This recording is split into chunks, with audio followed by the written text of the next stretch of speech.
Você já notou que quando lê o Novo Testamento, você se depara com 4 chamados evangelhos? Na sequência, eles são Mateus, Marcos, Lucas e João. Agora, alguém pode se perguntar, por que 4 evangelhos para falar da mesma pessoa que é Cristo? Era necessário ter 4 evangelhos? Qual a abordagem específica de cada um deles? Qual o contexto onde cada um deles surgiu? Essas são perguntas importantes e vamos respondê-las no programa de hoje. Está começando Teólogos. Nós vamos falar sobre os 4 evangelhos e o seu contexto. E para isso temos um convidado especial, pastor Wanderson Domingues. Muito obrigado, pastor, por você dedicar tempo para estar aqui conosco mais uma vez. Uma satisfação, pastor, estudarmos juntos a Palavra de Deus em sua profundidade. Esporadicamente, leciono no NASP, na área de Teologia, mestrado em Teologia, em toda a área de História do Cristianismo e Novo Testamento. Muito bom. Pastor Wanderson, o nosso tema de hoje é os 4 evangelhos e o seu contexto. Então, nós temos aqui Mateus, Marcos, Lucas e João. Uma curiosidade, por que eles estão dispostos nessa sequência? É por ordem cronológica? É por ordem de tamanho? Como é que no cânon bíblico chegou-se a esta sequência? Ok. Embora existam algumas discussões da ordem cronológica em que os evangelhos foram escritos, o consenso entre os estudiosos, entre os teólogos, é de que eles não foram escritos na ordem que estão aqui. O primeiro evangelho a ter sido escrito seria o evangelho de Marcos.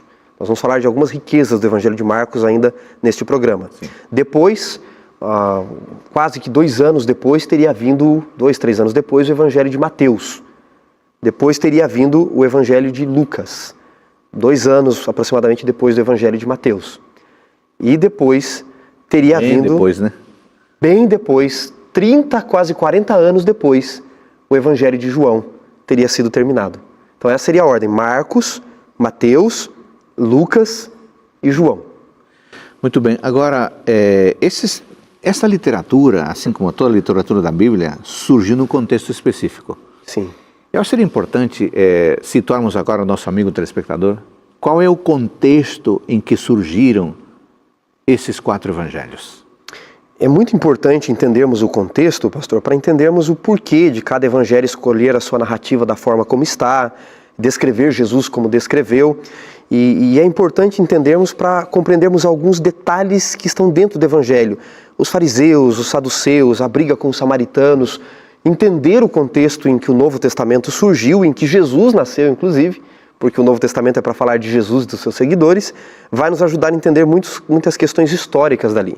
Então, para nós entendermos esse contexto, a gente precisa voltar aproximadamente em 530 a.C., quando o Império Persa, ali por volta do ano 539, 538, assume o poder. O povo de Israel, os judeus em especial, eles estavam escravizados pela Babilônia, por Nabucodonosor e outros reis que sucederam, por mais ou menos 70 anos. Quando Ciro, general e imperador do Império Medo-Persa, ele se assenta no poder, diz a tradição judaica que Daniel era velhinho, o profeta Daniel, e morava em Babilônia. Isso é uma curiosidade, inclusive, para aqueles que são apaixonados pela história da Bíblia. E quando Ciro se assentou no trono da Babilônia, dominando todo o mundo, Daniel foi introduzido à presença de Ciro. Inclusive, o capítulo 5 de Daniel fala que Daniel estava na noite em que Ciro invadiu Babilônia, quando há uma profecia da escrita na parede.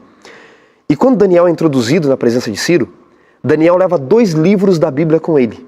E ele chega na presença de Ciro e diz assim: faz 70 anos, aliás, faz 100 anos que nós esperamos por você.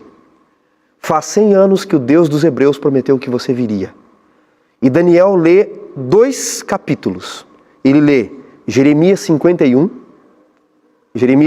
verso 11 especificamente, diz assim: aguçai as flechas, preparai os escudos, porque o Senhor despertou o espírito do rei dos Medos, porque o seu intento contra a Babilônia é para destruir.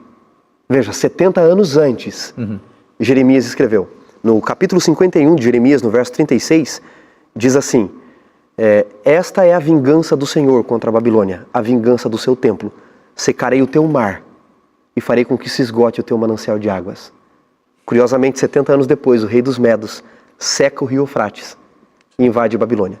Em Isaías 45:1 diz assim: assim diz o Senhor a Ciro, a quem tomam pela mão direita para bater as nações ante a sua face, descingir lombo de reis e abrir diante dele portas que não se fecharão. Isso foi escrito 100 anos antes de Ciro nascer. E Daniel diz para Ciro: 100 anos antes de você nascer, o Deus dos hebreus prometeu que você viria e que você libertaria o nosso povo. A tradição judaica diz que Ciro ficou tão impactado, eu me arrepio pensando nisso, no poder desse Deus. Ciro ficou tão impactado que ele disse: eu vou libertar o povo. O domínio persa, portanto, ele trouxe algumas questões que vão chegar no Novo Testamento para nós que são importantes. Por que eu contei a história dos persas? Porque através da libertação dos persas, o povo tem liberdade para guardar a lei. Sim. E eles guardam a lei até de forma extrema. Eles criam as sinagogas como centro de ensino dessa lei. Sim. A partir dali, eles vão criar alguns anos depois, e eles vão voltar desse cativeiro babilônico libertado pelos persas com a língua aramaica, que é a língua falada nos dias de Jesus.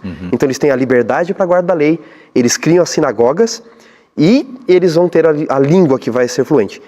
Essa guarda da lei, para ser expandida, vão surgir ali 2 grupos que vão estar nos dias de Jesus. Eles não surgem com esses nomes, mas posteriormente eles seriam conhecidos como fariseus e saduceus, que seriam os grupos que iriam interpretar a lei e ensinar essa lei ao povo. Deram muito trabalho na época. Deram muito trabalho, inclusive.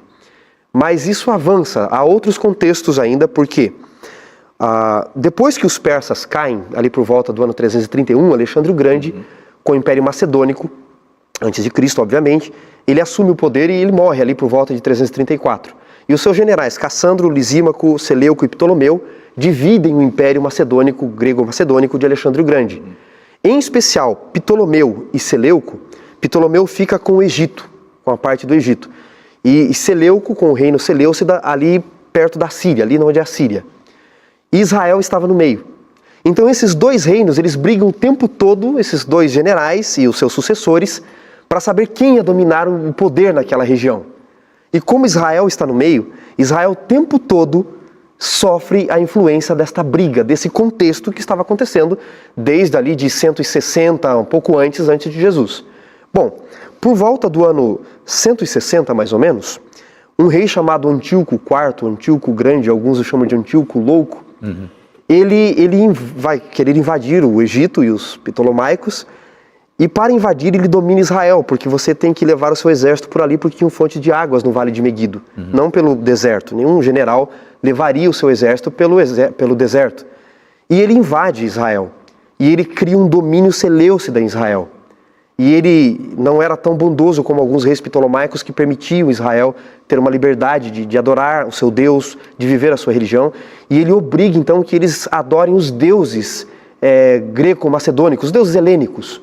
E ele chega a obrigar, inclusive, que no templo do Senhor, no templo de Israel, que foi construído por Salomão e depois reedificado, depois da destruição ali por Esdras, Neemias, que nesse templo sejam sacrificados porcos no altar. E ele obriga, em especial, um sacerdote chamado Matias da época. E Matias não faz. Ele profanou o templo. Ele profanou o templo. Matias não faz. E Matias tinha 3 filhos. Ele tinha um filho chamado Jonatas, um filho chamado Simão e um filho chamado Judas. E eles promovem uma rebelião nesse momento para expulsar a presença de estrangeiros helênicos dali. Esse filho chamado Judas, ele tinha uma profissão. Ele era martelador. Ele era ferreiro. E por isso ele é chamado de Judas Macabeus. E então cria toda a rebelião dos Macabeus, inclusive existem os livros de 1ª e 2ª Macabeus, algumas bíblias trazem esses livros, e eles expulsam a presença de estrangeiros ali e eles começam a dominar. Só que quando eles criam a rebelião, eles deveriam devolver o poder político e religioso ao povo. Só que os seguidores, Simão e Judas morrem na rebelião, e apenas Jonatas assume o poder, e ele fica com o poder político e religioso. Depois o filho dele, quando ele morre, João Hircano, fica com o poder político e religioso. Sim. E havia um templo no Monte Gerizim dos samaritanos que ele manda destruir. E os samaritanos que já não se davam com os judeus, o ódio aumenta ainda. Então todo esse ódio, toda essa fomentação política e religiosa vão chegar nos dias de Jesus. Inclusive é dessa linhagem de João Hircano que eles vão converter o pai de Herodes o Grande e dar o poder político a ele. Por isso, quando Jesus nasce, Herodes o Grande é o rei. Uma complexidade muito grande, né? Todo esse cenário, então, condiciona de alguma forma o Novo Testamento, os livros. E como que tudo isso, pastor Wanderson, impactou na confecção, na escrita posteriormente, no foco, na ênfase de cada um dos 4 evangelhos? Eles impactam o mundo em que Jesus nasce. Depois de 64, mais ou menos, Pompeu já invade essa região da Palestina, depois César Augusto, em 40 a.C., domina. E é curioso porque Lucas começa seu evangelho com esse impacto. Olha como Lucas começa, capítulo 2 de Lucas, capítulo 2, diz assim, verso 1. Naqueles dias foi publicado um decreto de César Augusto, convocando toda a população do império para recensear-se. Este, o primeiro recenseamento, foi feito quando Quirino era rei da Síria. E agora Mateus, rapidamente, Mateus capítulo 2. Mateus 2 diz assim, tendo Jesus, verso 1, tendo Jesus nascido em Belém da Judéia, nos dias do rei Herodes, eis que vieram os magos do Oriente a Jerusalém. Ou seja, todo esse cenário de Herodes, que vem através da família, foi convertido o seu pai através da família de Macabeus. Todo o cenário de Roma que invade e expulsa a presença helênica dali. Todo esse cenário se constrói no momento em que Jesus nasce. A expectativa de um rei, inclusive havia em outros povos a expectativa de um rei que dominaria o mundo e nasceria no Oriente. Alguns historiadores romanos falam disso, Suetônio fala disso, inclusive Plínio fala disso. Toda essa expectativa, todo este ambiente criado desde 500, 300, 160, 40 a.C., tudo isso converge para o mundo em que Jesus vai nascer. E isso é bom e ruim, porque como Roma já está dominando, eles conseguem viajar para o império para levar o evangelho. Há uma língua que domina, a língua grega que domina todo mundo, na qual o Novo Testamento vai ser escrito. Então todo esse ambiente está presente no Novo Testamento. Podemos dizer então que Jesus Cristo nasceu num momento bem oportuno? Eu gosto do que a autora americana Ellen White usa como frase, ela diz assim, Jesus nasceu na plenitude dos tempos. Por que 4 evangelhos? Um só não era necessário? Porque a impressão que dá quando se lê, obviamente Cristo é a pessoa principal da narrativa, mas o que exige, o que tornou necessária a elaboração de 4 narrativas diferentes? Nós temos que tomar cuidado ao lermos a Bíblia com anacronismos em excesso, não é? Trazer as coisas demais para os nossos dias. Então muita gente pensa, tem essa imagem de que a Bíblia ela foi entregue e descida do céu já pronto, dividida em capítulos e versículos, numa capa de couro, com papel de seda, e não foi assim a produção dos textos bíblicos. Aliás, um processo de centenas de anos. Centenas de anos, desde o primeiro autor da Bíblia, que é provavelmente Moisés, até o último, que é João. O primeiro livro provavelmente tenha sido o livro de Jó, e depois o Pentateuco, e o último livro a ser escrito foi o Evangelho de João, embora ele não esteja em último local da Bíblia, é Apocalipse o último. É um prazo de aproximadamente 1.500, 1.600 anos. O papel foi inventado por um chinês no ano 500, não existia nem papel, 500 da nossa era. Sim. Então eles escreviam em papiros, que é uma planta que cresce na beira do rio Nilo. Quando ele é tratado e seco, parece muito uma casca de milho, e é da palavra papiro que vem a palavra papel, inclusive. E outros escreveram em pergaminhos, não é? Quando o rei de Pérgamo mandou inventar algo para poderem escrever, e elaboraram couro de bois e ovelhas, e em homenagem à cidade de Pérgamo, tem o pergaminho. Então a Bíblia foi escrita desta forma, em papiros, em pergaminhos. E outro detalhe, não era todo mundo que escrevia naquela época, pastor. O analfabetismo no Império Romano girava em torno de 80%, dizem alguns historiadores. Uau! Em Israel era diferente. Há uma discussão sobre isso, é verdade, mas em Israel o analfabetismo era cerca de 10%. O povo de Deus parece que sempre esteve à frente do seu tempo, não é? E o texto ajudou muito nisso, né? O texto ajudou, porque eles tinham que aprender a ler o texto desde pequeno, trabalhar o texto, né? Embora nem todos fossem versados, escribas, doutores ou maçoretas para épocas mais antigas. Mas, quando os textos foram escritos, especialmente agora o Novo Testamento, esses textos todos foram escritos, fora alguns textos de Paulo, mas os evangelhos foram escritos num contexto de dispersão já do cristianismo. Já havia tido a rebelião da Judéia, da Galileia, depois da Judéia, que culminaria no ano 70 com a destruição do templo. Então as comunidades viviam dispersas. A comunicação não era como hoje, que através de um clique a gente se comunica com quem está do outro lado do mundo. Os correios não eram tão avançados assim também.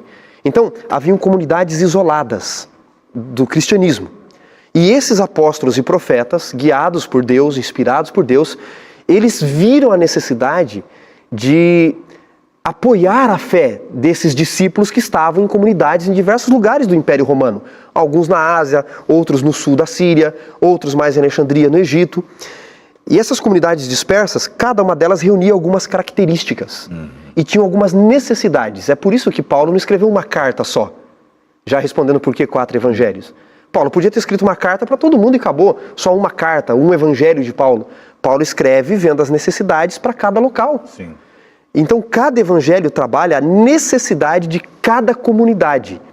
E de cada comunidade que era mais próxima da pregação, da memória, da lembrança do autor que escreveu o livro. Então, uma comunidade cristã, ela acompanhou mais o desenvolvimento da fé, a crença em Jesus, pela memória de Mateus. Outra mais pela memória de Marcos, por assim dizer. Outra mais joanina. E cada comunidade tinha sua necessidade de aprender de Jesus, os desafios de falar sobre Jesus para onde eles estavam, para aqueles que cercavam eles, e eles precisavam de uma linguagem própria. Então os evangelhos são escritos para fortalecer a fé desses que já criam e para apoiar eles numa linguagem específica dentro da comunidade que eles existiam. Por isso, 4 evangelhos. Agora, nós temos entre os 4 autores gente que pertenceu ao círculo privilegiado dos 12 e gente que não pertenceu a esse grupo, né? Sim. Dos 4 evangelhos, Mateus foi discípulo e João também foi.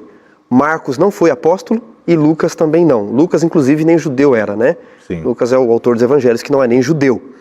Agora, existe uma curiosidade sobre tudo isso, porque como eles foram escritos para comunidades diferentes, com necessidades diferentes, nós resumimos os evangelhos da seguinte forma, que Mateus foi escrito para os judeus, a grosso modo, mas de forma geral foi isso mesmo. Mateus foi escrito para os judeus, Marcos foi escrito para os romanos, Lucas foi escrito para os demais gentios e João foi escrito para os cristãos.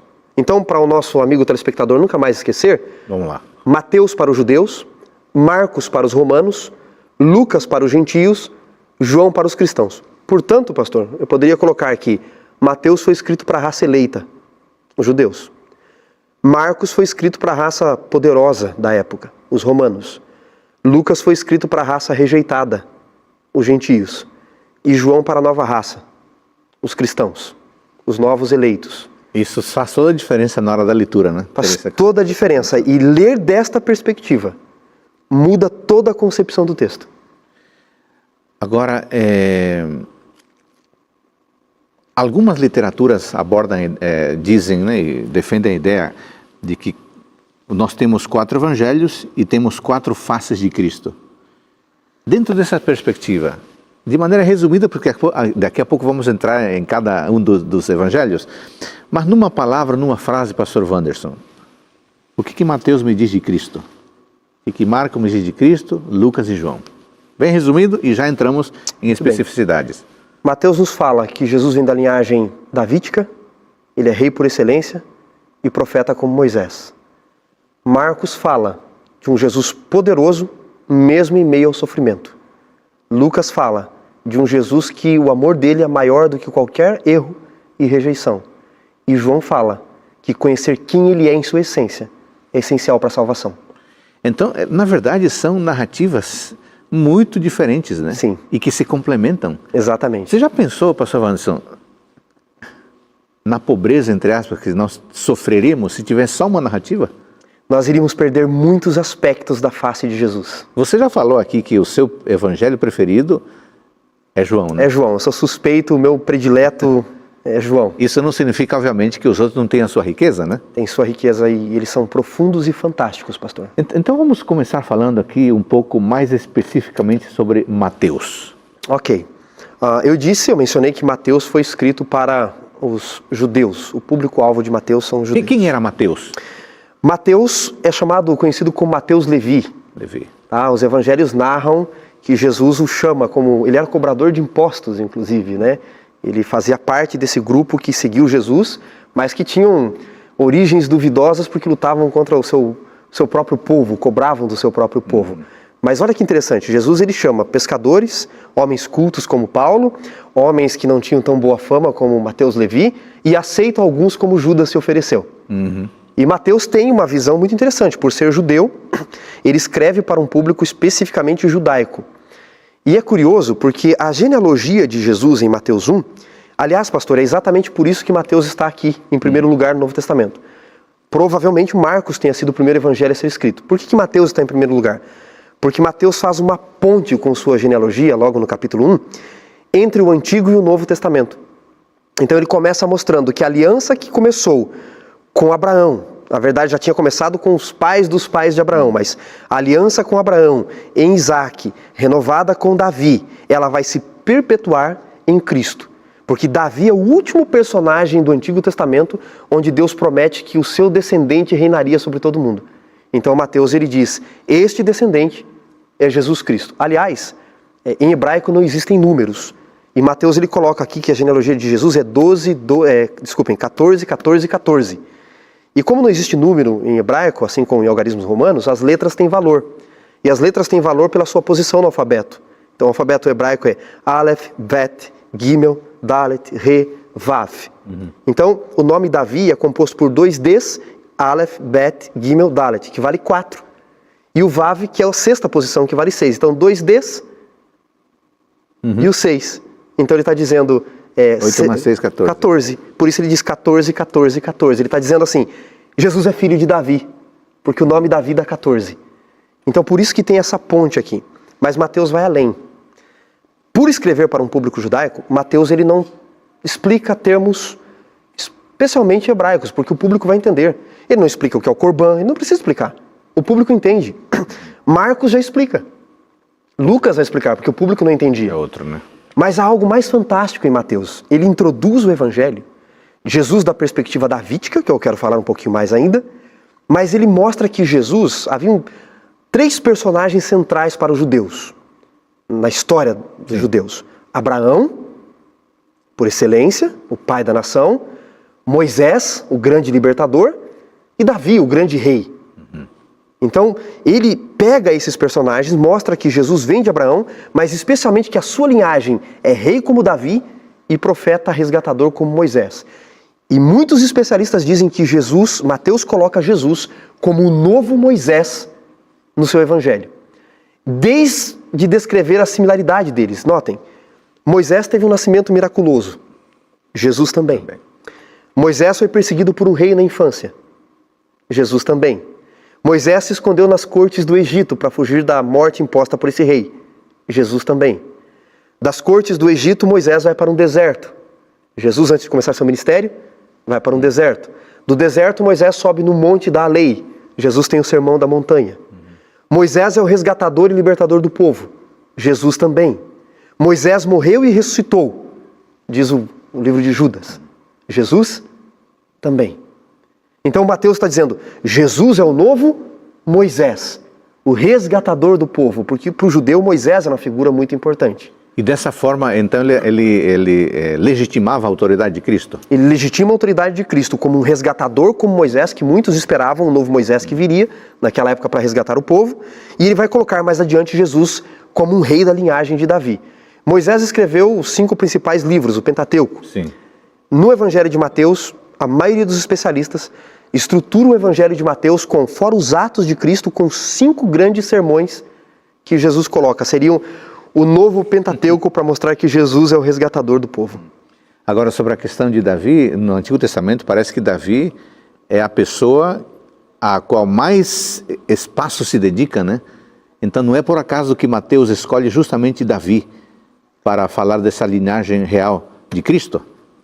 Eu queria ler sobre essa questão de Davi. Há tempo, pastor, para lermos alguns textos? Vamos, então eu queria convidar nosso amigo telespectador a ver como Jesus é um rei da linhagem davídica, a importância de Davi para o judeu e por isso Jesus é o filho de Davi. Em Mateus, no capítulo 2, você vai ver toda uma linhagem descrita ali, eu já li alguns desses textos, mas para resumir um pouco o capítulo 2, dos versos 1 ao 12 especialmente, Mateus coloca que os magos do Oriente vêm visitar e dizem assim, aonde está o recém-nascido rei dos judeus? E Herodes tenta matar. Por que ele tenta matar Jesus? Porque ele sabia que haveria um rei prometido da linhagem de Davi. Depois no capítulo 9, no verso 26, eu resumi apenas o capítulo 2, aqui podemos ler. Capítulo 9, verso 26, em diante, é colocado da seguinte forma aqui. Eu vou ler a partir do versículo 24 para dar um pouco mais de contexto. ele fala para retirar, porque a menina não estava morta, e riam dele, não é? Agora, no verso 26 diz assim, e a fama deste acontecimento correu por toda aquela terra. No verso seguinte, o verso 27 diz assim, partindo Jesus dali, por causa da fama do que ele tinha feito, o seguiram 2 cegos clamando o quê? Tem compaixão de nós, filho de Davi. Filho de Davi. Então Mateus coloca o título Filho de Davi, é o evangelista que mais põe, os outros não fazem isso, coloca o título Filho de Davi no capítulo 15, no verso 22. O senhor poderia ler para nós, Sim. pastor? 15 de 22 de Mateus diz assim, e eis que uma mulher cananeia, que viera daquelas regiões, clamava, Senhor, filho de Davi, tem compaixão de mim. Então veja, mais uma vez o título Filho de Davi é colocado. E por último, capítulo 20, tem outros textos, mas o capítulo 20 do mesmo evangelho, é o versículo 30. 30 e 31. 30, e eis que há 2 cegos assentados à beira do caminho, tendo ouvido que Jesus passava, clamaram, Senhor, filho de Davi, tem compaixão de nós. Mas a multidão que os repreendia para que se calassem, eles, porém, gritavam cada vez mais, Senhor, filho de Davi. Quer dizer, o povo tinha essa percepção? O próprio povo, e perceba que é um povo que está sendo massacrado pelas doenças, pelo inimigo. Então ele é um libertador como Moisés por excelência e reina sobre a doença, sobre a cegueira, sobre a lepra, sobre os demônios. Ele tem poder porque ele é um rei da linhagem de Davi, maior que Davi ainda. Muito bem. Que mais alguma coisa você queria destacar de Mateus? Senão nós vamos passar para Marcos. Eu creio que essa importância de colocar Jesus como um resgatador, maior do que Moisés, embora da linhagem mosaica, e um rei bem maior que Davi, porque quando o diabo no início sabe que Jesus vem para reinar, ele oferece no capítulo 4 Sim. os reinos do mundo, na tentação tão conhecida, a tentação do deserto, né? Correto. E esse Jesus poderoso como Moisés, da linhagem real como Davi, quando ele está ali na tentação e o inimigo oferece todos os reinos do mundo, Jesus responde dizendo o quê? Ali a partir do verso 8, ele mostra os reinos e a glória. Ele diz, somente ao Senhor teu Deus adorarás e a ele dará culto. Jesus não queria só esse mundo pecaminoso, Jesus queria salvar a todos, reinar sobre o universo. Ele é um rei maior do que Davi. Davi reinou do Egito ao Eufrates. Ele reinou do Mediterrâneo até perto do Golfo. Mas Jesus veio para reinar no mundo inteiro. E Mateus nos mostra que esse Jesus poderoso, ele não usa o seu poder para massacrar as pessoas. Ele não usa a religião como um palanque para se auto-mostrar. E ele não usa a sua linhagem para o seu puro sangue, para ganhar algo, senão pelos méritos da palavra de Deus. Muito bem. E qual que é a diferença principal entre Mateus e agora Marcos? Marcos, curiosamente, que foi o primeiro evangelho, inclusive provavelmente 1/3 do evangelho de Mateus ele bebeu de Marcos. Foi a fonte? É a fonte que ele usa, é o primeiro a ser escrito. Papias tem uma citação muito interessante, porque ele diz que o evangelho de Marcos foi escrito por Marcos, mas foi ditado por Pedro. Por Pedro. É muito interessante isso, porque Pedro estava preso em Roma e ele começou a pregar as experiências que ele viveu com Jesus. Ele foi testemunha ocular. Sim. E Marcos tinha ido ser o seu auxiliar em Roma. Claro. E os irmãos, diz Papias, os irmãos da igreja de Roma disseram, Marcos, anota o que Pedro está escrevendo, porque a gente não sabe quanto tempo ele vai viver. E a gente não quer perder essas memórias dele. E Marcos começou a anotar os sermões de Pedro. E das anotações do sermão de Pedro, surgiu o que nós conhecemos como Evangelho de Marcos. É por isso que nesse Evangelho, a figura de Pedro, ela é muito criticada. Porque é uma autocrítica. Quando alguém pede para você falar de você mesmo, você não quer falar muita coisa. Porque isso pode denotar orgulho, arrogância. Então Pedro, que já passou pelo processo de conversão, ele trabalha ele mesmo dentro do Evangelho de uma perspectiva muito negativa. É aquele que erra, é aquele que está distante, é aquele que se compara aos outros. Mas o Evangelho de Marcos, ele tem uma distinção maior ainda. O Evangelho de Marcos, se nós observarmos, vamos abrir em Marcos capítulo 1. Sim. Ele é muito interessante.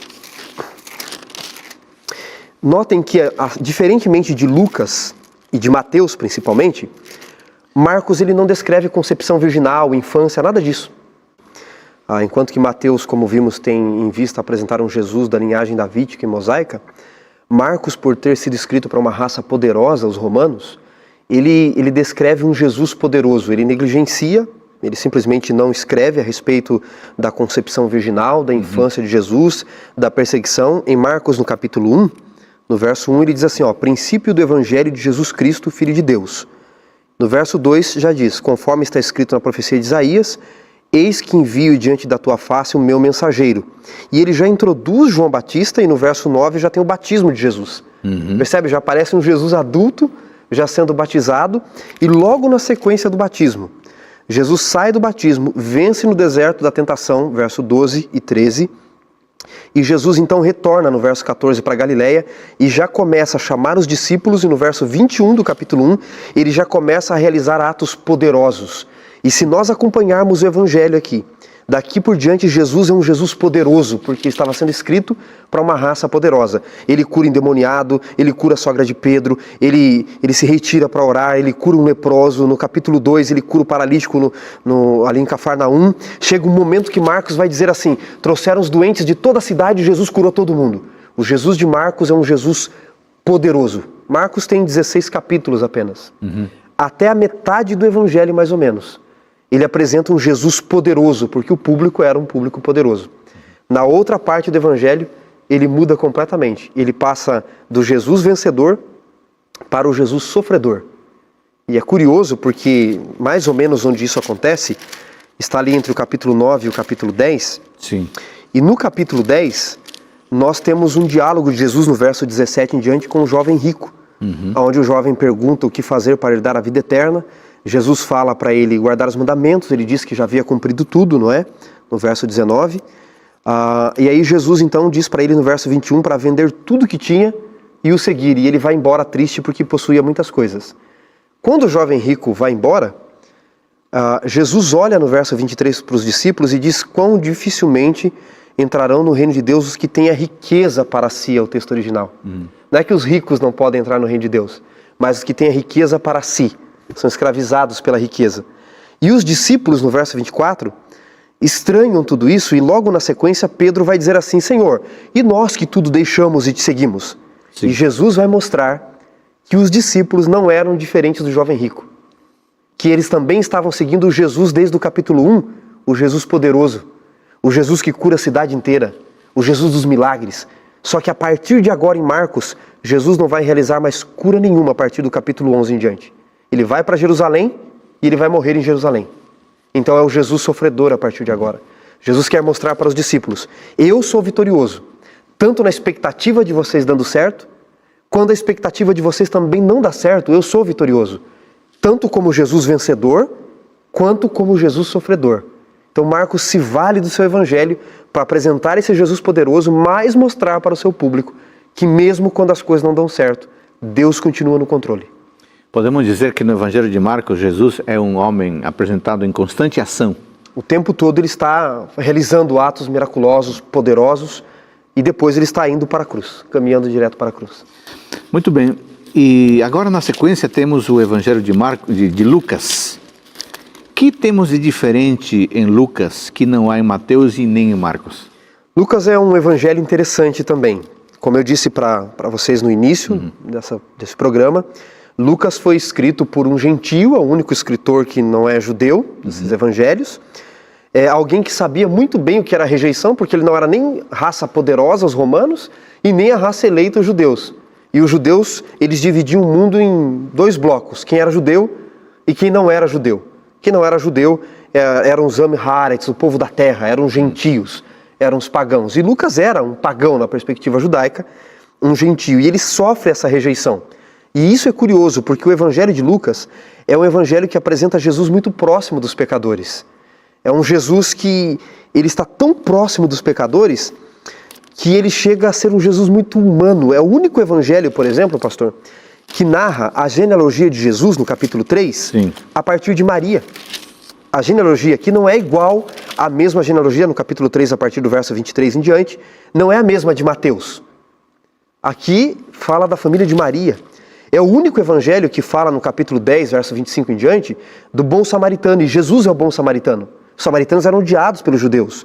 Ele fala no capítulo 17 dos 10 leprosos, no verso 11. E o único leproso que volta a agradecer é um samaritano. E é o único que convida os pecadores para a grande ceia, no capítulo 14, verso 15. O povo de Deus não aceita e quem aceita são aqueles que estão nas encruzilhadas. É o único evangelho que fala que mulheres, elas sustentavam o ministério de Jesus. E nós vamos ver alguns versos rapidamente, como esse evangelho coloca Jesus muito próximo dos pecadores. Vou pedir para o senhor ler para nós, Lucas capítulo 7, versículo 34. Lucas 7, verso 34. Antes da leitura, deixa eu perguntar para você. Então não é por acaso que no capítulo 15 Lucas enfatiza o perdido, a ovelha, a dracma e o filho? Não é por acaso. E nós vamos chegar e mostrar exatamente o porquê desses três textos estarem ali, esses três exemplos estarem colocados ali. Então você falou em Lucas 7, 34, né? Isso. Então vamos lá. Lucas 7, 34. Veio o filho do homem, comendo e bebendo, e dizeis: eis aí um glutão e beberrão, bebedor de vinho, amigo de publicanos e pecadores. Então, notem que os próprios inimigos de Jesus é quem estão questionando, e Jesus está falando o que eles dizem sobre ele. Ele fala: veja João Batista que não comia nem bebia e vocês criticavam. O filho do homem vem e bebe e vocês ficam lançando esta crítica sobre ele, que ele come e bebe com os pecadores e publicanos. Então Lucas coloca Jesus perto dos renegados da sociedade. No capítulo 5, no verso 30, isso se repete também. Lucas 5, verso 30. Os fariseus e seus escribas murmuravam contra os discípulos de Jesus, perguntando: por que comeis e bebeis com os publicanos e pecadores? Então, mais uma vez, eles estão reclamando porque o Jesus apresentado no Evangelho de Lucas está perto dos pecadores, aquele tipo de gente que os fariseus, os escribas, eles não gostavam. E no capítulo 15, que é o texto que o senhor mencionou, no verso 1, por favor. Aproximavam-se de Jesus todos os publicanos e pecadores para o ouvir. E o verso 2? Murmuravam os fariseus e os escribas, dizendo: este recebe pecadores e come com eles. Então, note, nosso querido telespectador, o Jesus de Lucas é um Jesus próximo daqueles que são rejeitados. E talvez a gente esteja falando para alguém que sofre preconceitos por diversos motivos da vida. O Jesus de Lucas é o Jesus mais próximo dos rejeitados da sociedade. É um Jesus para nós. E nesse capítulo 15, como os fariseus estão reclamando que ele está comendo lá numa casa com os publicanos e pecadores, eles não querem entrar na casa. E Jesus sai para recebê-los. Verso 3. Então lhes propôs Jesus esta parábola. E aí Jesus conta a parábola da ovelha perdida, da dracma perdida e, por último, a famosa parábola do filho pródigo. Olha que curioso, Jesus conta esta parábola para aqueles que estavam reclamando dele, para líderes religiosos, preconceituosos, que estavam reclamando porque Jesus estava comendo e bebendo, ele era amigo daqueles que eram os rejeitados por eles. Isso. E aí Jesus conta essas histórias, e a última história é a história de um pai que tem 2 filhos. O filho mais novo pega parte da herança que ele não deveria pedir e gasta tudo, e começa a passar fome, está a partir do verso 11 tudo isso. E aí ele se lembra que os trabalhadores do pai, eles vivem melhor, e ele resolve voltar para a casa do pai, e o pai não aceita como um escravo, o aceita como filho de novo. Nessa última história que Jesus está contando para aqueles que estão reclamando dele comer com pecadores, Jesus diz que o filho mais velho, quando veio do campo, viu o barulho da festa lá dentro da casa e não quis entrar. Um servo conta que o irmão dele tinha voltado, ele nem o aceita como irmão, ele diz: vindo este teu filho que gastou tudo? Ou seja, ele não é mais meu irmão? Esse filho mais velho, quem é ele? Ele representa os fariseus e os escribas. Porque note, os fariseus e escribas estão reclamando porque Jesus está comendo dentro de casa com alguém. O filho mais velho está reclamando porque o pai está festejando dentro da casa então são eles, com um pecador. Jesus está dizendo: vocês são o filho mais velho da parábola e eu sou o pai da parábola, que ama todos.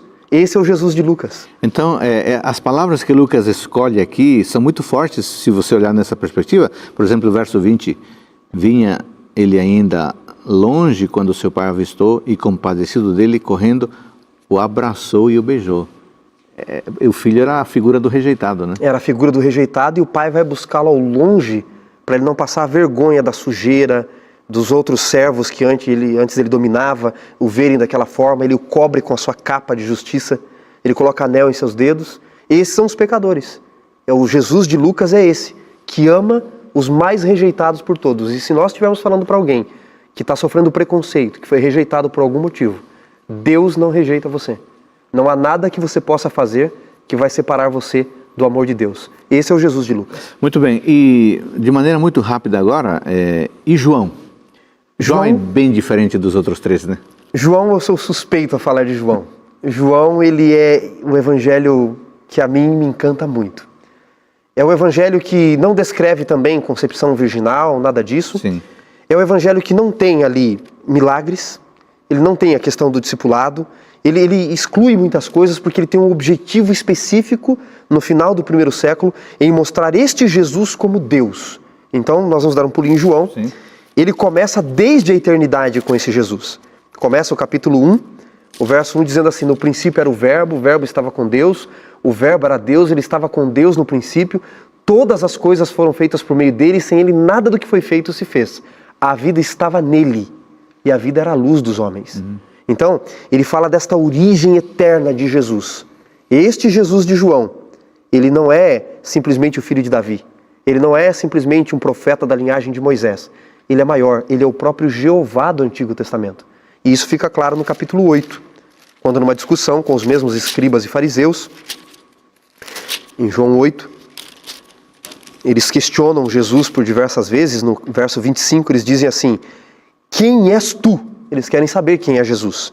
E Jesus responde. Aí no verso 53 eles dizem: você é maior do que Abraão, nosso pai, que morreu? Também os profetas morreram? Quem, pois, te fazes ser? E aí Jesus fala quem ele é, e ele culmina dizendo no verso 58, em verdade vos digo, antes de Abraão existir, eu sou. João não deixa margem, pastor. Jesus é Deus. Foi muito duro o discurso para eles, né? Foi difícil demais, eles quiseram apedrejar Jesus. Reagiram de uma forma violenta. Pastor Wanderson, tivemos uma boa percepção dos 4 evangelhos. Agora, o leitor que nos acompanha, o telespectador que nos acompanha, que é leitor da Bíblia, pode ter notado que, às vezes, o evangelho fala de um endemoniado, o outro, no mesmo episódio, fala de 2. Parecem ser aparentes contradições. Como nós podemos lidar com essas contradições dos evangelhos cujo propósito é falar de Cristo? Ok, vamos ler um desses textos então, não é? Vamos dar um pulinho em Lucas, capítulo 8, a partir do verso 26. Não vamos ler todo o relato, mas só para o nosso telespectador entender, nosso amigo. Lucas 8, 26 diz: rumaram para a terra dos Gerazenos, ou Gerazenos, fronteira da Galileia, e logo ao desembarcar veio da cidade ao seu encontro um homem possesso de demônios. Sim. Vamos ver o mesmo relato em Mateus, capítulo 8 de Mateus. 8. Vamos dar um pulinho em Mateus, capítulo 8. Mateus também fala desse endemoniado a partir do verso 28, né? Ele diz: tendo ele chegado a outra margem, na terra dos Gadarenos, vieram ao encontro 2 endemoniados. E Marcos 5, 1 ao 20, fala também de um endemoniado. Então, eram 2? E agora? Ou era apenas um? Como resolver isso? Será que eles viram a mesma história, estão contando a mesma história, ou os evangelhos que contam a mesma história estão se contradizendo, portanto, é uma mentira isso daqui e nós não podemos confiar? Na verdade, nós temos que observar o contexto em que cada um escreveu. Lucas, ele por estar escrevendo para os rejeitados, ele quer dar a ênfase não geral na história que aconteceu. Se nós lermos com cuidado a história de Mateus, por exemplo, ele vai colocar a palavra geral na boca dos 2, o grito que temos nós contigo, Jesus, Filho do Deus Altíssimo, no verso 29, na boca dos 2. Lucas não, Lucas quer enfatizar apenas a história de um e como Jesus transformou esse rejeitado. Porque ele quer escrever para os rejeitados. Mateus ele escreve de uma forma geral. Aliás, em Mateus há um detalhe que não existe nem em Marcos nem em Lucas. Porque tanto em Marcos e Lucas o demônio diz a Jesus: por que vieste nos atormentar, Filho do Deus Altíssimo? Aqui em Mateus diz: por que vieste nos atormentar antes do tempo. Então, Mateus não está preocupado em descrever a vida de um e o que aconteceu na vida de um. Mateus está preocupado em descrever o relato para falar a concepção do tempo em que Jesus iria restaurar o reino. O foco de Mateus é outro. O foco de Marcos é outro. O foco de Lucas é outro. O foco de Lucas é descrever a experiência daquele homem. Lucas não está dizendo que não existia mais um. Ele quer descrever aquele. O ponto de vista dele é para mostrar que aquele rejeitado foi restaurado. Daí a importância de conhecer as motivações de cada escritor, né? De cada escritor. O nosso tempo, infelizmente, está avançando para o final, mas é uma pergunta e uma resposta rápida. Nós temos 4 registros. Haviam só 4 evangelhos, 4 registros? Haviam muitos. Então, é isso que nós temos aqui no Isso aqui no foi cânon, né? preservado no cânon bíblico. Nós temos relatos de pelo menos 27 evangelhos. 27 evangelhos apócrifos, posteriores. Mas antes de entrar neles, rapidamente, desses 3 aqui, pelo menos, chamados de evangelhos sinóticos, Mateus, Marcos e Lucas, sinótico significa olhar do mesmo ângulo, olhar do mesmo prisma, eles tiveram um outro evangelho, provavelmente, chamado de fonte Kelher, da qual eles beberam, um evangelho que muitos estudiosos reconhecem a existência dele, uma outra fonte, alguma escrita inicial que alguém deve ter escrito e se perdeu, mas que eles beberam desta fonte. Mas esses foram preservados. Por que Deus quis preservar esses? Porque Deus, em sua sabedoria, Ele sabia que aqui estaria o necessário para nós, para a nossa salvação, para nós conhecermos a respeito deste Deus, desse Jesus que, como disse C.S. Lewis, o Filho de Deus que se tornou homem para os homens se tornarem filhos de Deus. Os outros evangelhos apócrifos, no entanto, de Filipe, de Judas, que ficou famoso, de Tomé, todos esses outros relatos, eles são todos posteriores, da segunda metade do 2º século em diante. Ou seja, nós podemos datá-los e sabemos que esses profetas já tinham morrido, escreveram um livro e colocaram o nome deles, mas não foram eles que escreveram. Obrigado por sua companhia. Até o nosso próximo encontro.